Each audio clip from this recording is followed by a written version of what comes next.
Hey guys, it's me, the dude who talks, and welcome. So not much personal has gone on with me lately, apart from that I've signed up to do the Tough Mudder in July, the 5K version. If you don't know what that is, it's basically a marathon with some very insane obstacle courses. One of them is like going underwater and you get electrocuted. So I'm doing that for charity. I'll be including a link to that if you want to donate, if you want to. But other than that, not much else of note. So for this episode, I've got a number of reviews for you all, and I also want to talk about some of the new songs that I have been digging as well. So let's just get into it.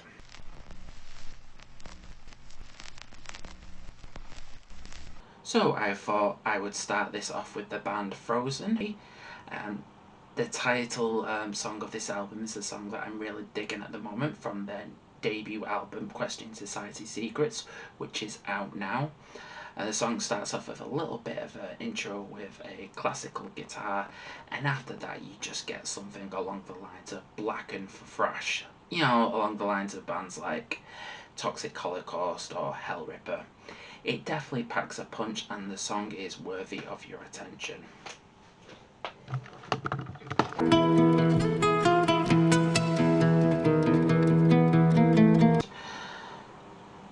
So, the next song, I discovered these guys from Doomed and Stone.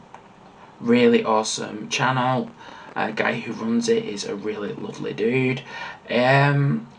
So Doom band, they're called Day Watchers from the Moon, and the song is called Mother of All Bastards, and it's taken from the upcoming album Cosmic Chronicles, Act 1, The Ascension. Sounds like a song title from a Coheed and Cambria album. It's a very sci-fi influenced, reminds me of Mammoth Weed Wizard Bastard, or whatever they call themselves now. Very similar progressive style, taking cues from like Hawkwind. Yeah, and there's two vocalists who are called the Space Angels, known as Lunar Nemesis and Nova 001. And also the album and also the song is part of a space opera. What's not to love? Here's a snippet.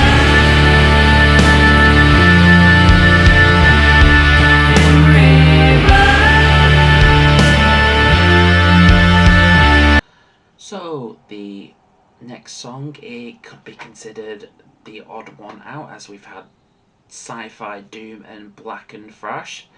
I've actually got something a little bit more normal for you guys, a little bit of hard rock from the guys at Empire. They're a UK band making waves ahead of their upcoming album. Now that last sentence sounds like I've been forced to write it. No, I haven't. The song I'm talking about is called Relentless. Catchy as hell, but the riffs do hit hard and have a lean into the progressive side. I want to say it's kind of a more upbeat Catatonia, if that is possible. And the vocals sound really gruff and they remind me so much of a band called Panic Cell. Points if you remember who they are. And yeah, here's a snippet. Watch them torn apart, sinking to.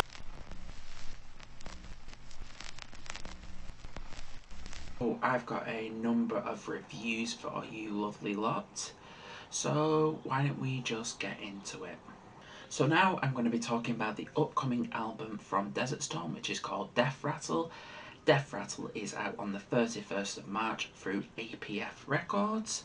If you don't know who Desert Storm are, the best way to describe them is a stoner, sludge, progressive band formed in 2007 from Oxford. So we'll start off with the opening track, which is called Master of None. I thought the opening lyric was genuinely breathe in, breathe out. Very punchy opener with the riff going all out like it normally does. Has vocalist Matthew Ryan singing in typical gruff fashion, but it feels a bit more tuneful and melodic than it's been. Especially when it comes to the chorus, it sees him more confidently sing. The drumming is definitely worth noting on this song, with some really neat drum fills that work well with the song. The following song, Shane Stokin. Now, I covered this on my last video, which sees them go at a much more softer approach, especially with the start, but lands with typical Desert Storm fashion when it comes to the chorus. Now, for me, this is one of their strongest ever, and it's also quite memorable. The fact that it's about approaching death makes this song much more profound.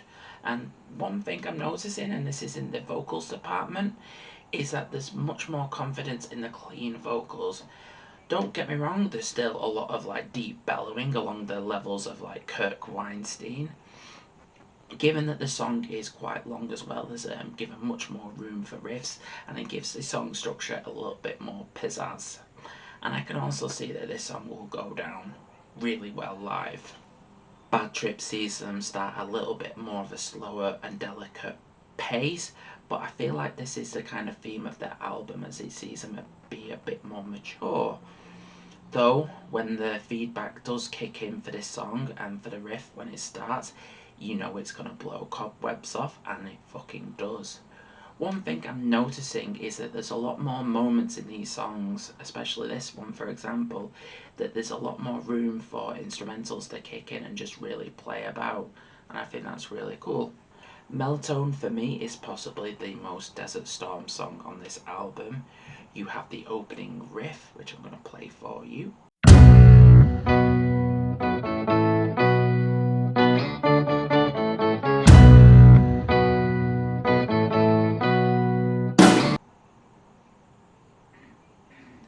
Yeah, it's definitely got the heavier moments and much more like psychedelic moments in this song.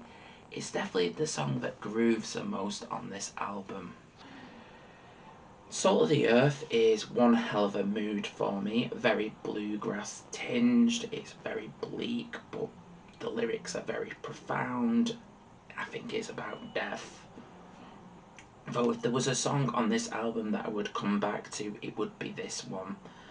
Very slow paced, very reminiscent of some of the much more slower Crowbar songs, and that just isn't from the vocals. Desert Storm have been a band that have evolved their sound from being more upbeat groove, sounding a bit like Clutch, then to the much more mature, heavier doom. It's like their sound has been aging in a cask for a while, and it's fully coming to fruition on this release, and this album is a product of that. There's much more time given to psychedelic passages. As I've mentioned earlier, even one moment in Insomniac is a further example of this. Definitely much more slower paced, but it's still the sound that Desert Storm have created for themselves.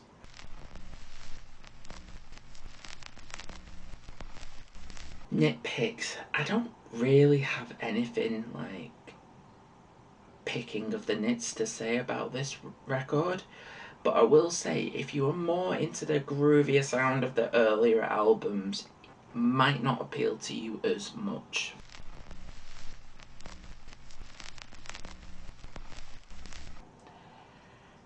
Desert Storm for me are one of the most underrated stoner doom bands, if it's fair to call them that. Death Throttle is possibly them at the most mature and realised. You'll still be headbanging, but you'll be doing it knowing you're facing your own mortality, and we should all be okay about that. Okay, so I'm now going to be talking about the self-titled EP from Bat Flattery. Really love the band name. So, Bat Flattery are a three-piece from Lincoln, featuring Paul Shave on guitar and vocals, Alan Tyers on drums and vocals, and Rob Barker on bass guitar and vocals.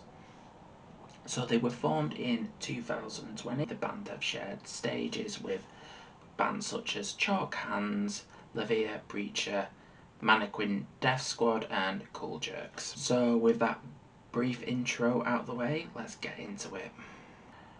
So first glance at the EP, and I noticed the track lengths, that they were like quite small. I thought this was going to be something along the lines of grindcore or power violence, Though first listen I couldn't be any more wrong, and it teaches me to read the press kit first. So these guys definitely bring back the early noughties post-hardcore sound of the United Kingdom. Liver Punch has that upbeat sound with not so happy lyrics, which seem to relate to the state of this country right about now. Definitely made me think of 100 Reasons in the riff department, the softer riff in the quieter sections, and the more distorted riff in the more energetic parts. Buildings Over People is more fast paced and has more energy. The vocals on the song make the sound more catchy, with that clean yet punky style without crossing into full blown screaming that you get in post hardcore. Similar style to 100 Reasons, The Holiday Plan, and Appease. I will be very impressed if anyone remembers them. The next song, Ideas of Cervantes. I'm hoping this song title is a reference to the Soul Blade Caliber series. The song is very short and sweet. I'm really liking the lyrics on this song, giving me like At the Drive-In vibes. Also, there's a use of backup vocals on this song with much more harsher vocals. Rosinate closes off the EP and changes things up a little bit more in the riff department, and there's a much more use of vocal dynamic with the main vocals and backup vocals, possibly the most upbeat sounding song on the EP.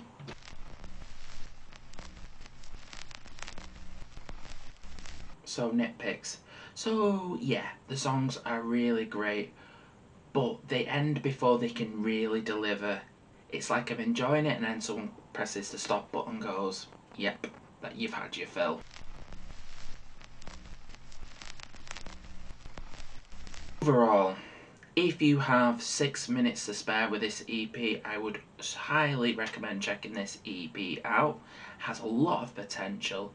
The songs are energetic and catchy, and also if you want to feel a little bit nostalgic to that scene back then, I definitely recommend checking this EP out. Okay, so for my final review is the album Sorry by the Eurosuite, which is out now through Human Worth. And what's really cool about this is that a portion of the proceeds are going to be donated to charity. According to their press release, the Eurosuite consists of 4 lovely people who make disquieting no-wave songs that will equally pierce your eardrums and move your hips. And they consist of D. Holloway on vocals, Gareth T on drums, Mike M on synth, and Mike K on guitars. So the first track, A Cup of Water, is a mixture of electronics, guitar, very dancey and rhythmic. It's like 65 Days of Static and Three Trapped Tigers have merged. Those are the vibes I'm getting. The opener, yeah, it feels a bit subdued and doesn't go straight for it, but it's entertaining nonetheless. So the following song, Body, I really like the use of glitch at the start of the song. It starts off and then goes forward like a man who's lost control of his arms and flails wildly at you. It shows them a much more heavier side to them, very fast paced. Reminds me a bit of like Genghis Tron. I'm going to play an example for you.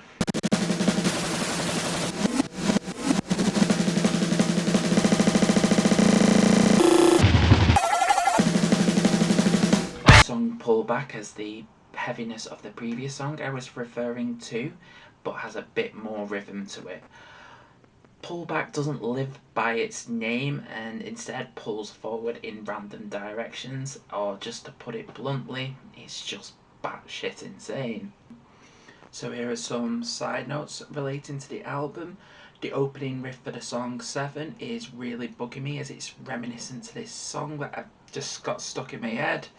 I'm really struggling to name it. So I've been naming a couple comparisons to like Eurosuite. I would like to add Death from Above 1975 to that. There's that kind of mixture of that chaotic punk style, also mixed with electronics. Also adding to the dancey style is the drumming. Best example of this would be the song Lib. I'm just going to play a little bit of a clip from you from there.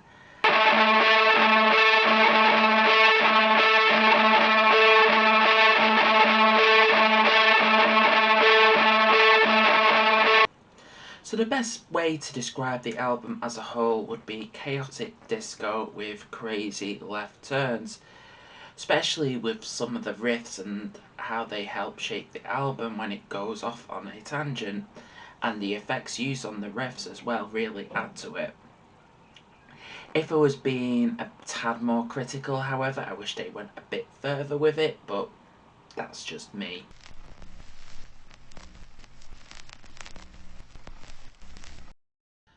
Um, Not really got many nitpicks, and I'll mention earlier. I wish I went a bit further on some of the crazier side of things, but the song "Sorry," it's a minute electronic interlude. I feel like doesn't go anywhere, but the thing is, I feel like it should go somewhere, but yeah, it doesn't.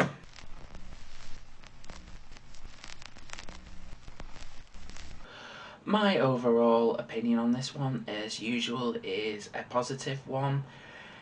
Chaotic, dancey, rhythmic, heavy while dancing. You know, it's a really good album to sink your teeth into. Lots of interesting ideas. If you're looking for something that's, out there towards the left hand side of things rather than just your stereotypical bangers after bangers, and something that's doing something a little bit different, I think you should go with this album. Okay, so that was me on this episode. If you've enjoyed watching this video, please like, share and subscribe. It really helps out. I'll be including links to all the artists that I've mentioned on this video as well, should you wish to check them out as well.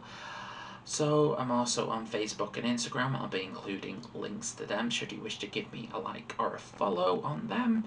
I'm also on Buy Me a Coffee if you're feeling generous and wanting to donate some chump change to the chump here. Feel free to do so. I'm not asking for a lot, I'm just asking for a little. And yeah, that's it from me. I've been the dude who talks. You guys are fucking awesome as always. Thank you so much for tuning in, and I'll see you soon.